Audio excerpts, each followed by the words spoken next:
اعوذ باللہ من الشیطان الرجیم بسم اللہ الرحمن الرحیم۔ سورہ تغابن کی 2 آیتیں پڑھ رہا ہوں، آیت نمبر 8، آیت نمبر 9۔ فَآمِنُوا بِاللَّهِ وَرَسُولِهِ وَالنُّورِ الَّذِي أَنزَلْنَا، پس اللہ پر ایمان لاؤ اور اس کے رسول پر اور اس نور پر جو ہم نے اتارا ہے۔ واللہ بما تعملون خبیر، اور اللہ جانتا ہے جو کچھ تم کرتے ہو۔ یوم یجمعکم لیوم الجمع ذالک یوم التغابن، جس دن وہ تم سب کو ایک جگہ جمع ہونے کے دن جمع کرے گا، یہی ہار جیت کا دن ہوگا، یہی ہار جیت کا دن ہوگا۔ وَمَن يُؤْمِن بِاللَّهِ وَيَعْمَلْ صَالِحًا يُكَفِّرْ عَنْهُ سَيِّئَاتِهِ وَيُدْخِلْهُ جَنَّاتٍ تَجْرِي مِن تحتها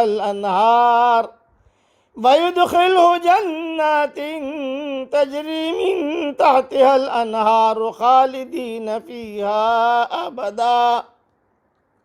اور جو شخص اللہ پر ایمان لایا ہوگا اور اس نے نیک عمل بھی کیا ہوگا، اللہ اس کے گناہ اس سے دور کر دے گا اور اس کو باغوں میں داخل کرے گا جس کے نیچے نہریں بہتی ہوں گی، وہ ہمیشہ ان میں رہیں گے۔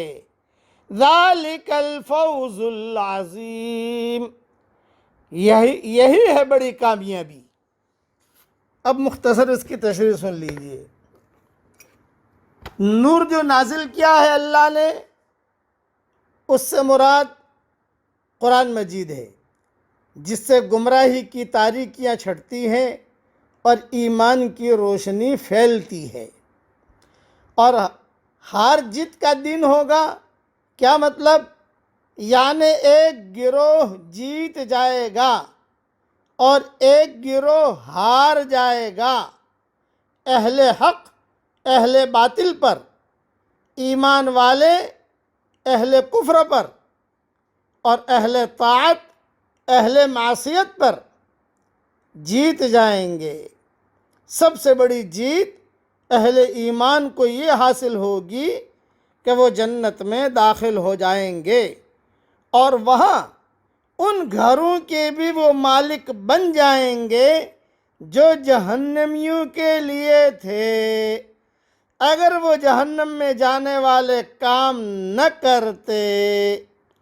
اور سب سے بڑی ہار جہنمیوں کے حصے میں آئے گی جو جہنم میں داخل ہوں گے، جنہوں نے خیر کو شر سے، عمدہ چیز کو ردی سے، اور نعمتوں کو عذاب سے بدل لیا۔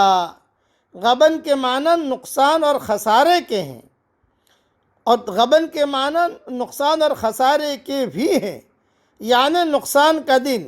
اس دن کافروں کو تو خسارے کا احساس ہوگا ہی، کافر تو کہیں گے ہی کہ ہم خسارے میں ہیں، لیکن اہل ایمان کو بھی خسارے کا احساس ہوگا۔ کیوں ہوگا؟ اس کی تشریح سنیے۔ اہل ایمان کو بھی اس اعتبار سے خسارے کا احساس ہوگا کہ انہوں نے اور زیادہ نیکیاں کر کے مزید درجات کیوں نہ حاصل کیے۔ بھئی اور نیکیاں کرتا تو بڑی اور بڑی جنت ملتی، بڑے گھر ملتے، بڑی ترقی ہوتی، اونچی ڈگری ملتی، لیکن بھئی غفلت میں کیوں دن گزارے؟ مل تو گیا، جنت تو مل گئی، لیکن ذرا ٹاپ 1 ملتی، اوپر والی ملتی۔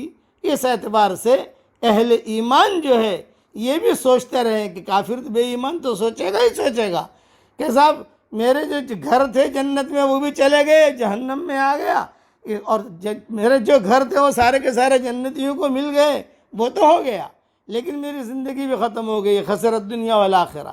اور اہل ایمان کہیں گے نیکیاں ہم اور زیادہ کرتے تو ہمیں اور اونچے درجے ملتے. اللہ تعالی ہم سب کو اعلیٰ جنت میں داخل فرمائے اور اعلیٰ درجات عطا فرمائے. آمین. وآخر دعوانا ان الحمد للہ رب العالمین.